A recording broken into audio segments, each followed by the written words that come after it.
आज तो फट गई भैया ट्रैवलिंग करने के चक्कर में। बताता हूँ क्या हुआ है, कहीं पे रुकता हूँ फिर मैं एक्सप्लेन करता हूँ। Hello guys, once again welcome back to my channel Ariz blogger. दोस्तों, अभी ये जो आप लोग देख रहे हो बिल्कुल ऐसा लग रहा है कि मैं हूँ मैक्सिको में, लेकिन पूरी वाइब्स जो आ रही है वो मैक्सिको वाली ही आ रही है। लेकिन एक्चुअल में आज मैं जितना परेशान हुआ उतना मैं लाइफ में कभी नहीं हुआ। इसका रीज़न ये था कि मेरा प्लान कुछ इस तरह से था कि मैं नीदरलैंड में था, नीदरलैंड से आया मैं इबीजा एंड देन इबीजा से बार्सिलोना से मैंने बस लिया था बाडाजोज की। बाडाजोज एक ऐसा शहर है जो पुर्तगाल को और स्पेन को जोड़ता भी है और ख़त्म भी करता है, यानी कि ये स्पेन का आखिरी बड़ा शहर है, नाम का बड़ा शहर है। वैसे अभी 11 बज रहे हैं और ये देखो आप यहाँ का नज़ारा। तो गाइज़, मैं सुबह बस से पहुँच गया था लगभग 6 बजे बाडाजोज एंड बाडाजोज पहुँचने के बाद जब मेरा प्लान ये था कि मैं बाडाजोज से इजीली बस बुक करके या ट्रेन बुक करके मैं पुर्तगाल चला जाऊँगा, लिस्बन चला जाऊँगा। लेकिन जो मेरी जो जर्नी थी उसको कुछ और ही मंजूर था। हुआ ये कि जब मैंने टिकट बुक करने के लिए ट्राई किया तो वो टिकट बुक नहीं हो पाई। वो दिखा रहा था कि आज की सभी सीट जो है वो फुल हो चुकी है। तो फिर मुझे एक सीट नज़र आई। मैंने सोचा कि चलो 4 बजे की एक बस नज़र आ रही है, मैंने एक सीट बुक कर लिया। फिर जब टिकट आई तो पता चलता है कि वो मैंने एक दिन बाद की टिकट बुक कर लिया। फिर मैंने उसको कैंसिल किया तो उन्होंने मुझे वाउचर दिया, यानी रिफ़ंड नहीं दिया। उसको मैं वाउचर को कभी भी फ्यूचर में इस्तेमाल कर सकता हूँ। लेकिन उसके बाद मुझे तो आज ही जाना था, क्योंकि बाडाजोज में रुकने का मेरा कोई प्लान नहीं है, क्योंकि मैं इस सिटी में पहले आ चुका हूँ। मैं लगभग 4 से 6 घंटा आज से 6 महीना पहले यहाँ पे जब आया था तो रुक चुका हूँ। तो फिर मैंने किया कि मैंने देखा ट्रेन, तो ट्रेन मुझे मिल गई। ट्रेन जो है वो 2 बजे की है, लेकिन ट्रेन स्टेशन जाने के लिए जब मैं टैक्सी को कॉल कर रहा था तो कोई भी टैक्सी अवेलेबल नहीं। ऊबर हो गया, बोल्ट हो गया, ये सब यहाँ पे चलती नहीं है। तो उसके बाद अभी लगभग मैं 2.5 किलोमीटर पैदल चल कर के आया हूँ। और ये कि वीरान सा बिल्कुल सन्नाटे वाली जगह है जहाँ पे मुझे लग नहीं रहा है कि बस आएगी, क्योंकि गूगल जो है अपडेट कर रहा है कि 5 मिनट के बाद अगली बस है, 5 मिनट के बाद अगली बस है। लेकिन मैं पिछले 50 मिनट से 5 मिनट के चक्कर में खड़ा हूँ, लेकिन बस नहीं आ रही है। और यहाँ पे गूगल पे जो बस दिखा रहा है एक्चुअल में वो बस भी नहीं है। तो ऐसे में अभी समझ में नहीं आ रहा है करना क्या है। मैं बिल्कुल अभी स्टक हो गया हूँ, फंस चुका हूँ मैं। ट्रेन की टिकट है, लेकिन ट्रेन स्टेशन जो है पैदल चल के जाऊँगा तो वो यहाँ से 6 किलोमीटर है। टैक्सी जो है अवेलेबल नहीं है और वीकेंड भी है या सैटरडे है। तो ऐसे में अभी देखना है कि क्या किया जाए। या तो फिर पैदल ही जाना पड़ेगा, नहीं तो किसी से रिक्वेस्ट करनी पड़ेगी। अगर कोई थोड़े बहुत पैसे लेकर के मुझे वहाँ तक ड्रॉप कर देता है तो that would be better.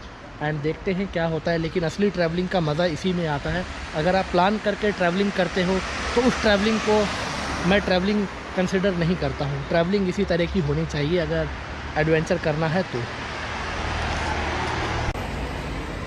Google map को फॉलो करके लगभग 3 किलोमीटर में बस स्टेशन से चल करके यहाँ तक आया।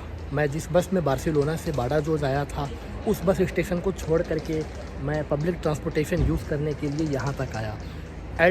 L2 नंबर की एक बस थी जो कि ट्रेन स्टेशन जा रही थी, लेकिन यहाँ पे आने के बाद पता चला कि वो बस तो चलती ही नहीं है। वो गूगल पे पता नहीं कैसे दिखा रहा है। मैंने अभी यहाँ पे 1-2 लोग खड़े हैं, इनसे भी मैंने पूछा, और ये एक सीनियर सिटीज़न है, इनसे भी मैंने पूछा ट्रांसलेट करके गूगल से। तो इन्होंने भी बोला कि मैं तो ऐसे ही बैठा हूँ। इनको देख, ये जब बैठे थे तो मुझे लगा कि ये भी बस का वेट कर रहे हैं। इन्होंने बताया कि मैं ऐसे ही बैठा हूँ।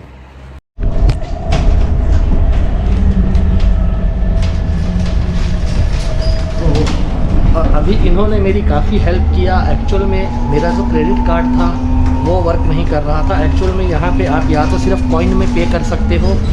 भाई, स्पेन भी निराला है, यहाँ के हर छोटे गांव के, हर छोटे शहर के अलग अलग रूल्स हैं।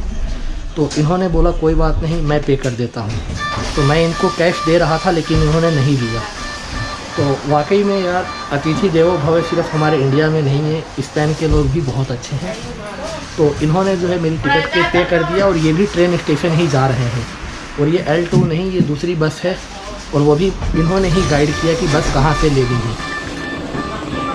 अभी चलते हैं यहाँ से बस स्टेशन और फिर वहाँ से मैं जा रहा हूँ लिस्बन। दोस्तों अभी मैं एक ऐसी जगह पे खड़ा हूँ जो ना तो अभी मैं ये बोल सकता हूँ कि मैं स्पेन में हूँ और ना अभी मैं पुर्तगाल में हूँ। रीज़न बताता हूँ इसके पीछे। ये जो सामने आपको ब्रिज नज़र आ रहा है, इससे जैसे ही आप उधर जाते हो तो इसका मतलब कि अभी मैं हूँ पुर्तगाल में। और ये जो ब्रिज नज़र आ रहा है, इससे आप इस साइड जाते हो, सो दैट मीन कि आप जो हो अभी वो हो स्पेन में। तो अभी मैं नो मैंस लैंड में खड़ा हूँ। वैसे नाम का नो मैंस लैंड है, यहाँ पे लोगों के घर है। तो अब ये मुझे नहीं पता कि इनका घर जो है उसे पोर्चुगल में कंसिडर किया जाएगा या स्पेन में कंसिडर किया जाएगा। लेकिन भाई आप सपोज़ करो, आप ज़रा सोच करके देखो, अगर इंडिया पाकिस्तान के बॉर्डर में या चाइना के इंडिया के बॉर्डर में ऐसा अगर होता है, या बांग्लादेश के और इंडिया के बॉर्डर में ऐसा होता है, तो कितना अच्छा लगेगा। इसका सबसे बड़ा फ़ायदा ये है, अगर ऐसा होता है तो इसका सबसे बड़ा फ़ायदा क्या है। एक तो गाइस जो हमारी इंडियन गवर्नमेंट है या पाकिस्तान की गवर्नमेंट है या बांग्लादेश की गवर्नमेंट है या चाइना की गवर्नमेंट है, इन्हें अपने ही बॉर्डर को अपने ही पड़ोसियों से हिफाजत के लिए एक्स्ट्रा पैसे नहीं लगाने पड़ेंगे। उसके लिए कोई अलग से बजट नहीं उन्हें जो है घोषित करना पड़ेगा। और जो सबसे कमाल की चीज़ है वो यूरोप में यही चीज़ अच्छी लगती है कि इनके बीच में बाउंड्रीज़ नहीं है, कोई बाउंडेशन नहीं है। तो यहाँ पे आके आपको बिल्कुल ऐसा फील होता है कि आप एक सच में ट्रैवलर हो। मेरी यहाँ तक की जो जर्नी थी आज की, वो इतनी इजी नहीं थी। इसका रीज़न ये था कि मैंने जैसा कि पहले भी बताया था, अभी मैं एक बार और एक्सप्लेन कर देता हूँ इस चीज़ को अच्छे से। क्योंकि जो मेरी जर्नी थी एक्चुअल में वो स्टार्ट हुई थी हॉलैंड से। मैं रोटरडम में था और वहाँ से फिर मैं गया था फ्रैंकफर्ट और फ्रैंकफर्ट से डॉर्टमंड, फिर मैं आया था वापस नीदरलैंड से मैं आया था स्पेन के एक आइलैंड पे, प्यारा सा आइलैंड इबिजा आइलैंड, जहाँ पे मैंने पूरी रात स्टे किया। और उसके बाद फिर मैं वहाँ से अर्ली मॉर्निंग फ़्लाइट लेकर के आया था बार्सिलोना। एंड बार्सिलोना आने के बाद मेरा ये प्लान था कि मेरे को कुछ बार्सिलोना में कुछ काम था, पेपर वर्क था, वो करने के बाद मैं इमीडिएटली जो है मैं पोर्चुगल चला जाऊँगा। लेकिन जैसा मैं सोच रहा था वैसा कुछ हुआ नहीं। इसके पीछे रीज़न ये था कि जब मैं बार्सिलोना में अपना काम करके जब मैं फ्री हुआ तो मैंने ऑनलाइन जब टिकट देखी तो ना तो वहाँ पे फ़्लाइट की टिकट मुझे मिल रही थी, ना ट्रेन की और ना बस की। तो ऐसे में मेरे पास कोई ऑप्शन नहीं था और मैं बार्सिलोना में नहीं रुकना चाह रहा था।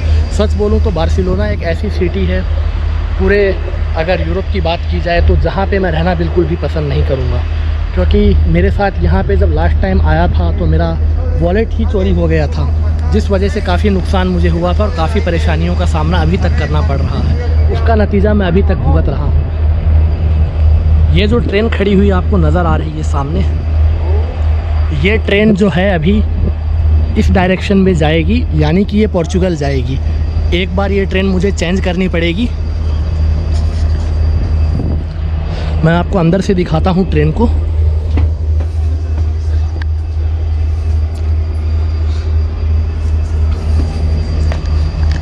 तो जैसा कि आपने देखा, ये जो ट्रेन है नाम की ट्रेन है भाई, ये तो एक डिब्बा बोल सकते हैं इसको आप। और मुझे पहले पता नहीं था, मैंने टिकट ऑनलाइन ख़रीद लिया था, 35 यूरो की अराउंड टिकट थी। और अभी मुझे पता चला अगर हम टिकट नहीं भी ख़रीदते तो अंदर जो टिकट है वो 18 यूरो की है। तो आप देख सकते हो कि स्कैम जो है सिर्फ इंडिया में ही नहीं होता है, हर जगह होता है भाई, हर जगह। अब कोई टूरिस्ट है वो तो यही सोचेगा कि भाई टिकट ख़रीद लेते हैं, अदरवाइज़ हमें टिकट नहीं मिलेगी। तो मेरे साथ हुआ ये कि फिर बार्सिलोना से मैंने बस ली थी बाडाजोज की। बाडाजोज जहाँ अभी मैं हूँ, इसी स्टेशन का नाम है बाडाजोज। बाडाजोज में जो है स्पेन ख़त्म होता है और पोर्चुगल शुरू होता है। तो ऐसे में मैं मॉर्निंग में बाडाजोज पहुँचा और मेरा प्लान ये था कि बाडाजोज पहुँचते ही मैं बस ले लूँगा और बस लेकर के मैं लिस्बन चला जाऊँगा। लेकिन फिर से सेम सिनेरियो हुआ मेरे साथ, सेम इंसिडेंट हुआ कि जब मैंने टिकट चेक की तो टिकट अवेलेबल नहीं थी। तो मॉर्निंग की बजी थी उस टाइम 6 और मैं हो गया परेशान। पूरी रात में सो नहीं पाया बस में। एंड देन 15 घंटे का सफ़र था, 15 से ज़्यादा ही था आई थिंक, बार्सिलोना से बाडाजोज का अराउंड 1300 किलोमीटर के आसपास। तो ऐसे में फिर मैं बाडाजोज पहुंचने के बाद में मैंने ट्रेन बुक किया। एंड देन ट्रेन बुक करने के बाद मैं ट्रेन स्टेशन आया। और ट्रेन स्टेशन आने में भी आज वीकेंड है, सैटरडे है, तो इस वजह से ना ही मुझे पब्लिक ट्रांसपोर्टेशन मिला। बड़ी मुश्किल से 3-4 किलोमीटर पैदल चलने के बाद मुझे बस मिली और फिर मैं बस से यहाँ पे आया। और बस से यहाँ आने के बाद लगभग 4 घंटा मैं इसी स्टेशन पे बैठा रहा। कुछ भी यहाँ पे खाने पीने को मौजूद नहीं था, सब कुछ बंद था। तो लास्ट में एक एक दुकान खुली यहाँ पे, एक कैफेटेरिया बोल सकते हो आप, जहाँ से मैंने कॉफ़ी लिया और कुछ मैंने बिस्किट्स कुकीज़ वगैरह खाया, और पूरी रात भी मैंने कुछ नहीं खाया था। एंड देन अब ये फाइनली ये ट्रेन जो है, अब मैं लिस्बन अपनी फ़ाइनल डेस्टिनेशन पे जा रहा हूँ। तो इस वीडियो में मैं आपको यही दिखाना चाहता हूँ गाइस कि जो लोग मेरी ट्रैवलिंग को देखते हैं, जो एन्जॉय करते हैं, आप लोग मेरे वीडियोस को देखते हो, पसंद करते हो, इतना प्यार और इतना सपोर्ट करते हो, उसके पीछे बहुत ही ज़्यादा हार्ड वर्क, और ट्रैवलिंग करना इतना ईजी नहीं है। अगर आपके पास पैसा है तो इसका मतलब ये नहीं है कि आप लाइफ में सब कुछ कर सकते हो। कभी कभी ऐसी सिचुएशन आती है कि आपके पास ना तो इंटरनेट होता है, ना आपको लैंग्वेज आती है। अब स्पेन में सबसे बड़ी प्रॉब्लम ये है, ख़ास करके ऐसे रूरल एरिया में, ये एक तरह से गांव है। चलो बार्सिलोना है, मैड्रिड है, वेलेंसिया है, सेविलिया है, बड़ी सिटीज़ में स्पेन में इंग्लिश चलती है, लेकिन यहाँ पे इंग्लिश भूत है भाई। यहाँ पे अगर आपको लैंग्वेज नहीं आती है तो आप यहाँ पे कुछ भी नहीं कर सकते हो। तो खैर फाइनली अब वक्त आ गया है बाय बाय बोलने का स्पेन को भी, और बस 2 मिनट की दूरी पे पोर्चुगल है, लेकिन मेरी जो मंजिल है वो काफ़ी आगे है। तो मिलता हूँ फिर कभी एक नए व्लॉग के साथ, नई इन्फॉर्मेटिव वीडियो के साथ। अगर वीडियो अच्छी लगी हो, मेरी जर्नी आपको पसंद आती है, मेरी इन्फॉर्मेशन अच्छी लगती है, तो चैनल को सब्सक्राइब करना, बेल आइकन को प्रेस करना, और इंस्टाग्राम पे आप मुझे फॉलो कर सकते हो। तो तब तक के लिए हैव ए ग्रेट डे।